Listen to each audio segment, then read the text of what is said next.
Hello. Namaste everyone. We are back with our mathematics series and here is our trigonometry question. And today in this particular episode we will be having shout out one question at the back. And in shout out you will be getting only 10 seconds time to write in the chat box. You have to write in the live chat box. So once you are writing there within 10 seconds, after that it will be off. So next day I'll be taking the name of the particular child who has given the correct answer at the very first time. Okay, coming on. So let us be together with the video and wait for the shout out question. But before that, let us proceed on with trigonometry. In trigonometry, we have studied the formula. Then we have studied how we can take out the values. Okay, today I'll be telling you the relations between the various trigonometric ratios. For example, I'm giving some values here on the board. Just see, look at the board. I am writing here sine 90 degree minus A. Let A be the angle. Can be 0 degree, can be 30 degree, can be 45 degree, can be 60 and can be 90. Equal to cos A. ये cos A के बराबर आता है. अब आपको लगेगा कि ma'am ने लिख दिया है तो हम इसको कैसे मान ले कि ये 100% राइट है. तो भाई मैंने बोला है इसलिए ये 100% राइट है, ऐसा बात नहीं है. We have to prove it. Okay, so we have to prove this thing. Okay, I will be proving it. Then we have, if I am writing tan, then in tan 90 degree minus A is equal to cot A. This is equal to cot A. Similarly, sec, okay, 90 degree minus A is equal to cosec A. If I am giving you three formulas, I can reverse and I can write the other way. So here I am writing the other way so that you can remember. अब इसी का उल्टा, अगर sin 90 degree minus ए cos ए है तो cos 90 degree minus ए sin ए होना चाहिए. So cos 90 degree minus A is equal to sin A. Similarly, here also I can write cot 90 degree minus A is equal to tan. Cot 90 degree minus A equal to tan A. A मैंने बार बार मैं बोल रही हूँ, A represent कर रहा है एक angle को. Similarly, here also I can write cosec A, cosec 90 degree minus A is equal to sec A. Now you might be thinking how ma'am is saying, is it right or it is wrong? So we can prove this. For example, if I am writing here, let us take the first one. If I want to prove, how I will be proving it. Okay, so the first one which I am proving, I am going to take the value. I am writing the value here as, it is sine 90 degree minus A equal to cos A. Let A be 30 degree. A का value अगर हम 30 degree ले, आप 30 ले सकते हैं, 45 ले सकते हैं, 60 ले सकते हैं, 90 ले सकते हैं, 0 ले सकते हैं, depends on you. I have to prove. But in exam, if they have given the value of A, put that value and find it out. Now, so now see here, sine 90 degree minus 30 degree equal to cos 30 degree.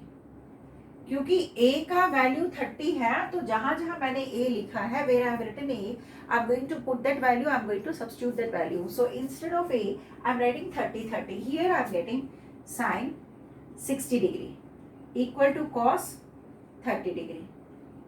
अब ये सही है कि नहीं है, तो आप उस टेबल को याद करो. जब मैंने टेबल दिया था 0 degree, 30 degree, 45 degree, 60 degree, 90 degree. अगर आप चाहेंगे वैल्यूज कैसे आई है उसके लिए भी हमारे पास रूल्स है. ओके, मैंने ये वैल्यू आपको कहा था रटना नहीं है, समझना है ना.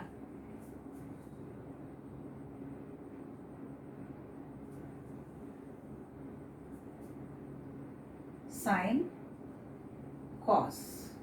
Okay, I have given the tan also the value. अभी मैंने आपको वैल्यू कैसे याद करना है, लाइफ लॉन्ग के लिए रिमेंबर करना है, वो भी मैंने सिखाया. और कभी भी मैं मैथ्स में यही बोलती हूँ, don't mug up anything. If you start mugging up the thing, your answers won't be correct.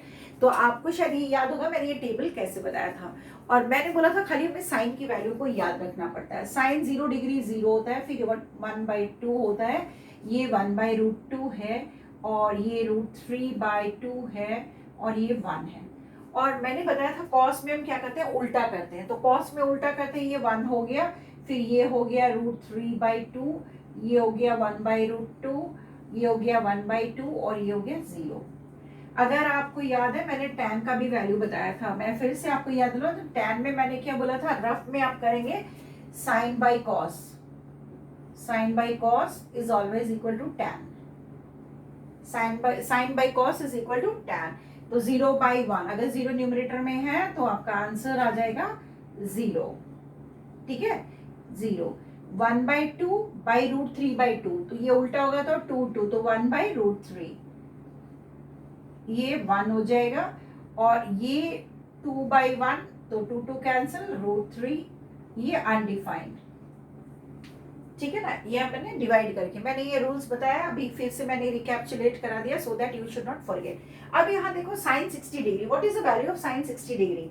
The value I am getting is √3/2. What is the value of cos 30 degree? cos 30 degree here I am getting √3/2. ठीक है,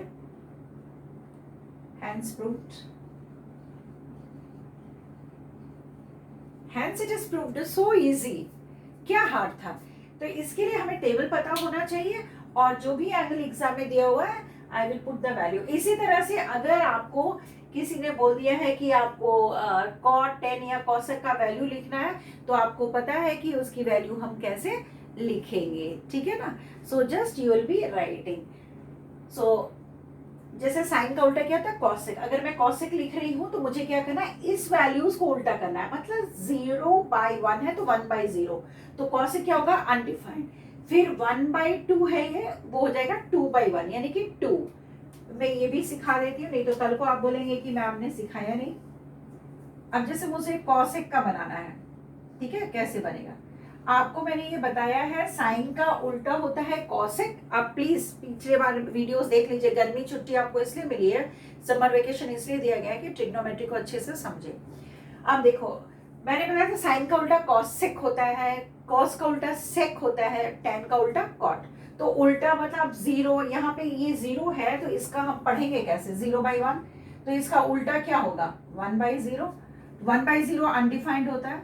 ऐसे ही 1/2, तो 1/2 का उल्टा 2/1, यानी कि मैं क्या लिखूंगी यहाँ 2. 1/√2, तो √2/1, तो ये √2 हो गया.